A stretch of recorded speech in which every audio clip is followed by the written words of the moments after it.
Noa dion bezala, gu indarrez ari gara euskara.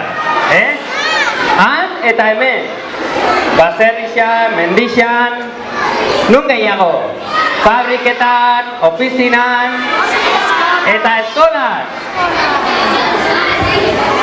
Aurten gorputza jarri ditu eskalaren alde, lanean herriko giltzapa grabatuz. Eta orain mingaina dantzan jartza tokatzen zaigu. Baina hori ez dugu gaur bakarrik egin behar, Hori. Ez, lehen esan dudan bezala, edonon eta edonoitz egin behar dugu euskara. Euskara, itxaso, urdin eta zabal bat izan arte.